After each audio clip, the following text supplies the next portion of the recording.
Eh bien, bonjour à tous. On se retrouve pour une vidéo spéciale débrief de PSG Lens et avant-match de Paris Saint-Germain à Tintin-Bergame, première journée de cette Champions League. On a beaucoup de choses à dire sur ce match et sur le débrief de Paris et Lens. Commençons déjà par le débrief parisien et lensois. Match que nous avons gagné du coup 2-0 avec un très bon tactique de jeu, une très bonne tactique de jeu de la part d'Enrique. Bon, parlons déjà malheureusement du match en soi. Barcola a mis un doublé qui était magnifique. Une enroulée, premier but exceptionnel sur une passe de Vitinha. Pareil, deuxième but, Vitinha qui était là. Frappe de 30 mètres. Encore une fois, but de Barcola, excellent. Et Dembélé qui était absent, ne pouvait pas jouer ce match, doué aussi. Mais bien sûr, il manquait plus que ça. Nous nouveaux blessés, ce sont Kankinli qu'on a perdu parce qu'il se tenait la cheville. Kvaratskhelia qui s'est pris un coup au mollet, qu'on voit bien saigner, mais il n'y a pas eu de carton du tout. Et surtout Lucas Beraldo qui se tord la cheville vers la fin du match. On espère, pas trop de séquelles. Un match pour moi bien manié de A à Z par Paris, parce qu'on a su jouer le match comme il fallait, on a su être dans des bonnes actions, des bons moments, mais, comment dire, il y a des moments où on aurait pu faire mieux. Du genre, quand des fois Ramos a le ballon, il aurait pu frapper. Ou toujours être derrière, non. Parce que pour moi, je veux dire mes flops et mes tops de ce match. Clairement, clair et net. Je vais clairement dire qu'il y a des joueurs qui n'ont pas été présents physiquement dans ce match, en fait, pour moi. Ou alors mentalement, mais il y a un truc qui n'allait pas. Paris a joué un bon match, on a joué un très bon match, mais ça se voit qu'il y a des joueurs qui n'ont rien à foutre sur ce terrain. Quand je vois par moments ce qu'ils font, je ne mets pas en doute leur football, vraiment. Mais quand tu vois que des fois tu te fais bouffer par les joueurs qui sont quand même pas d'un extrême niveau, faut pas abuser quand même, voilà. Donc, on va commencer par mes tops. Pour moi, top, Barcola, c'est sûr. Barcola, homme du match, c'était en même temps logique qu'il vienne faire un gros match. Vitinha, très beau match Vitinha. Pour moi, qui a été excellent dans toutes ses phases de jeu, ses retours de balle, ses passes derrière, devant, étaient exceptionnelles. Et franchement, pour moi, ça m'a surpris. Et bien sûr, dernier top, et ça va vous surprendre, mais je dirais quand même Hakimi. Hakimi, pour moi, qui était quand même dans son jeu, qui fait quand même une belle première période, seconde à peine moins, mais quand même présent dans le match. Et pour moi, Hakimi mérite ce top. Ce qui en soi règle bien la chose. Maintenant, en flop. Et là, excusez-moi, je vais être un peu méchant. En flop, je mets Ramos. Je t'aime bien, Gonzalo Ramos, mais à un moment, on t'a pas beaucoup vu, à part replier pour jouer avec tes coéquipiers au milieu de terrain, c'est bien. T'as eu le match que t'as loupé, ok, on peut pas t'en vouloir. Mais t'as une frappe vers la fin du match qui était tout seul. Si tu armes vraiment la bonne frappe, elle est dedans. Et toi-même, tu sais qu'elle est dans la frappe. Donc, à un moment, les gentils, il ne faut pas abuser, tu vois. Voilà. Et bien sûr, le deuxième flop pour moi, ça vous surprend, mais c'est Zabarni. Zabarni, en défense, c'est pour l'instant trop pauvre. C'est malheureux. Il est arrivé il y a peut-être quelques semaines, on joue Lens. Demain soir, il jouera pas contre Bergame. Je vous le dis clairement, demain soir, il jouera pas contre Bergame. Parce qu'il a pas clairement, je dis pas qu'il a pas clairement le niveau, mais il a pas la technicité que a un mec comme Marquinhos ou Pacho. C'est tout. Donc voilà, pour moi ces deux flops là, c'est Ramos et Zabarni. C'est tout. Voilà. À part ça, Chevalier a fait un grand match, même s'il n'a pas été trop sollicité, et ça c'est encore une fois incroyable. À part les 3 buts qu'il a pris contre Toulouse, mais en soi il a juste plus de clean sheet que le but pris. Donc en soi, je suis très content. Alors, vous me direz pour l'instant, on n'a pas beaucoup pris de but, à part contre Toulouse. Mais peu importe. Ensuite, il y a des fautes qui auraient dû être sifflées. Comme je disais, voilà, la faute sur Kvaratskhelia aurait dû être sifflée, et même un carton jaune. Jaune orangé même, parce que quand vous voyez le mollet de Kvaratskhelia, on voit la marque. On voit la marque de crampon. C'est malheureux, les gars. Mais ça, non. L'arbitre, qui est quand même Jérémy Pignard, voilà, je me rappelle de l'arbitre, n'a pas sifflé. Et je dis pas qu'il aurait dû siffler et mettre rouge. Je dis qu'il aurait au moins mettre un jaune. Parce que quand on voit la marque, quand même, c'est honteux. Voilà. Et surtout, par contre, là, je vais être quand même optimiste et réaliste, la faute sur Florian Thauvin, de la part de Hernandez, elle était sifflable. Il y avait penalty. Qu'on soit parisien ou amoureux du football, il y avait penalty, les gars. Il y avait penalty. Même si c'est un Marseillais, ancien Marseillais, je m'en fous, là, c'est pas question. Là, il joue à Lens. Mais il y avait penalty, les mecs. Quand on voit qu'Hernandez, il bloque Hernandez comme ça, il bloque Thauvin comme ça, c'est pas normal. On est au football, les gars, on n'est pas dans du judo ou autre chose. Il y a penalty, c'est incontestable, que vous vouliez ou non. Si Thauvin le dit, c'est pas pour rien. On voit Arsène, on voit très bien que il le retient. Donc Hernandez retient Thauvin, on voit très très bien, on n'est pas débile, on voit très bien ce qui se passe. Donc il y avait faute pour moi, c'est incontestablement faute. Maintenant voilà, c'est comme ça, c'est. Voilà. On a gagné 2-0, on a eu 3 points, c'est important, voilà. Maintenant, on passe au match suivant, du coup, match contre Bergame. Maintenant, Bergame. Alors, parlons de Bergame, parce que c'est important de parler de Bergame. Demain soir, c'est la reprise de notre Champions League pour nous. Actuellement, tenant du titre, bien sûr, vu qu'on a gagné l'année dernière, on a beaucoup de poids sur nous. Parce que toutes les équipes vont se dire Paris sont l'équipe actuelle à battre. Vu que c'est la meilleure équipe du monde, d'Europe actuellement. Et ça, c'est parce qu'on a gagné la Champions League.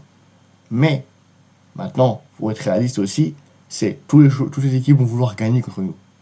Que ce soit des mecs contre Atalanta, les Bilbao, enfin, je ne vais pas faire toutes les équipes, mais toutes les équipes voudront nous battre.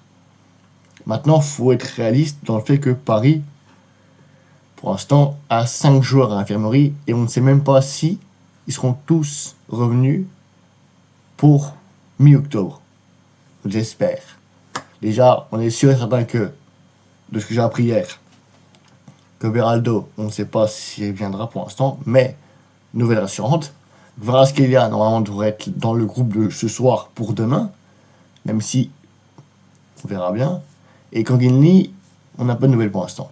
Donc je pense que la cheville, je ne sais pas ce qu'il y a eu avec sa cheville ou son tendon d'Achille, mais on n'a pas de nouvelles.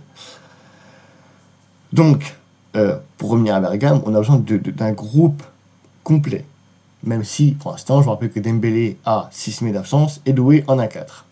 Donc j'avoue que quand tu perds 2 joueurs primordiaux et indiscutables de ton équipe, même si on a d'autres joueurs, hein, on va pas se plaindre, on a des joueurs comme Ramos, comme Mbaye, comme Mayolu, comme Kvaratskhelia, on a les joueurs, comme Barcola, on a les joueurs, on a ce qu'il faut devant. C'est pas un problème. Mais on a besoin d'un groupe complet. Et tous les Parisiens vous diront ça normal. Pour jouer une Champions League, il faut avoir un groupe complet. Certes, oui, vous me direz, c'est rien, c'est Dembélé, c'est Doué. Non, c'est pas rien. Parce que pareil, je fais une petite parenthèse. Si Deschamps, il n'aurait pas fait jouer Dembélé sur le terrain contre l'Ukraine, on n'en serait pas là, les gars. On n'en serait pas là. Donc me dites pas blablabla, blablabla. C'est pas le joueur à se faire embrouiller, c'est le coach. Le joueur veut jouer parce qu'il veut jouer. Mais le coach n'est pas obligé de le faire jouer. C'est pas pareil. Surtout quand un mec sort de blessure contre Toulouse. Ça, on l'a encore dans la gorge, ça, la blessure de Dembélé. Et on l'aura pendant quelques jours, voire quelques semaines. Parce que c'est inadmissible de mettre un joueur sur le terrain qui sort de blessure 6 jours après s'être blessé et le mettre sur le terrain. Surtout qu'il se refait mal à l'autre ischio-jambier. Donc c'est pas normal. C'est pas normal de voir ça dans le football. Donc Deschamps, je vais être poli avec toi, mais franchement, au mois d'octobre, contre l'Islande et l'Azerbaïdjan, par pitié, n'appelle pas Dembélé. Je te l'en conjure. Vraiment.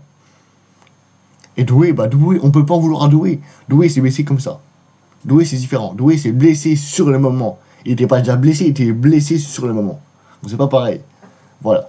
Parenthèse fermée. Bon, pour revenir à Bergame. Bergame qui, du coup, eux aussi ont des absents. Ils ont un mec comme Skamaka absent, Mitchell Baker, Kolasinac, Lukman. Devant, il y a quand même des mecs comme Deketler, des mecs comme Souleymana, et surtout des mecs comme Pazalic et De Roon, au milieu de terrain. C'est pas une équipe à se plaindre. Voilà. Maintenant, je dis pas que c'est une équipe extraordinaire. Paris peut battre cette équipe-là. De toute façon, le but, c'est qu'on batte toutes les équipes. on est actuellement l'équipe on est vu comme l'équipe la plus forte d'Europe. Donc faut montrer aux gens, faut montrer aux supporters parisiens qu'on est cette équipe-là, qu'on est la meilleure équipe du monde, d'Europe, pardon. Donc c'est pour ça qu'il faut clairement gagner ces matchs. Que ce soit demain soir Bergame, la 2 semaines contre Barcelone, et ainsi de suite. Faut tous les gagner. Ça sera pas facile, mais il faut tous les gagner. Il faut montrer au peuple parisien que cette équipe-là parisienne n'a pas été champion d'Europe pour rien. Oui, on en a chié pour être champion d'Europe.